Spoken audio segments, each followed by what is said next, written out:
Secondary টিচাররা তারা নানানভাবে রাস্তায় বিক্ষোভ করছেন ও করতে বাধ্য হচ্ছেন। মাস্টারমশাইদের মর্যাদা অধিকার সর্বনাশ করে দেওয়া হচ্ছে এবং তাদের চাকরি কিভাবে হবে না হবে দুর্নীতিতে ভরে যাচ্ছে। মানে স্বাভাবিক তাদের বিক্ষোভ। এবং আমরা এই সময় দেখতে পাচ্ছি বরং রাজনৈতিক নেতারা তৃণমূলের বা বিজেপির তারা ভয়াবহভাবে মানুষের উপর এবং মাস্টারমশাইদের উপরে চাপ সৃষ্টি করছে। আপনি জলপাইগুড়িতে হেড দিদিমণি পছন্দ হয়নি, অতএব স্কুল কমিটির চেয়ারম্যান তৃণমূলের কাউন্সিলর কান ধরে উঠবোস করিয়েছে। রেজাল্ট কি? কাউন্সিলর প্রমোশন পেয়ে গেল, চেয়ারম্যান হয়ে গেল।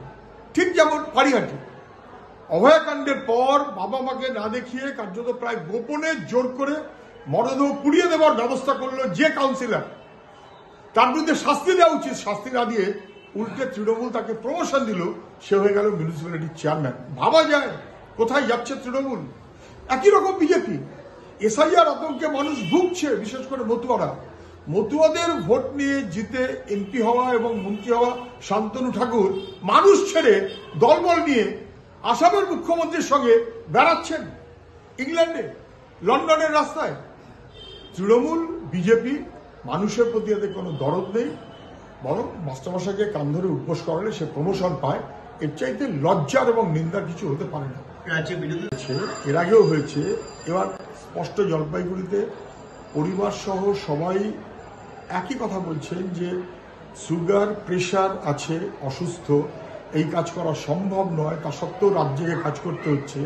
আবার ভোরবেলা উঠে করছে, খানিকটা যেন আতঙ্কে। নির্বাচন কমিশন এমন চাপ সৃষ্টি করছে, আনপ্রিপেয়ার্ড নির্বাচন কমিশন ঠিকভাবে করছে না, সমগ্র চাপটা গিয়ে দিচ্ছে বিএলওদের ঘাড়ে। তৃণমূল চাপ দিচ্ছে আমার কথাই চলতে হবে, বিজেপি চাপ দিচ্ছে গ্রেপ্তার করিয়ে দেওয়া হবে। এই সব মিলিয়ে চিড়ে চাপটা বিএলও, চিড়ে চাপটা। এবং এই আতঙ্কে মারা গেছেন এখন ডাক্তার বলছেন। যত লোক মারা যাচ্ছেন সবাই আতঙ্কে মারা যাচ্ছেন এমন তো নয়, পোস্টমর্টেম করলে ভয় যাবে, কিন্তু আতঙ্কে মারা যাচ্ছেন এটাও তো সত্য। অন্তত জলপাইগুড়ির ক্ষেত্রে তা বোঝা গেল, ডাক্তাররা মানে কার্যত তাই বলেছে। নির্বাচন কমিশন বাংলার মানুষকে এবং বিএলওদেরকে নানানভাবে চাপ সৃষ্টি করছে, বেআইনিভাবে, অন্যায়ভাবে, এবং এটা কখনো চলে না। সহজ কাজটাকে জটিল করছে, কোনো দরকার ছিল না। মৃত মানুষের নাম বাদ দেবে আর নির্ভুল ভোটার লিস্ট করবে, তার জন্য নির্বাচন কমিশন বড্ড বাড়াবাড়ি করছে, মানুষের প্রাণ নিচ্ছে।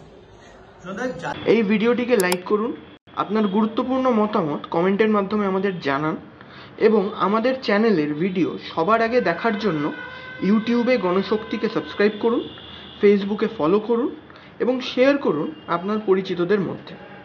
আমাদের চ্যানেলে আপলোড হওয়া ভিডিও নোটিফিকেশন পেতে বেল আইকনটি ক্লিক করতে ভুলবেন না।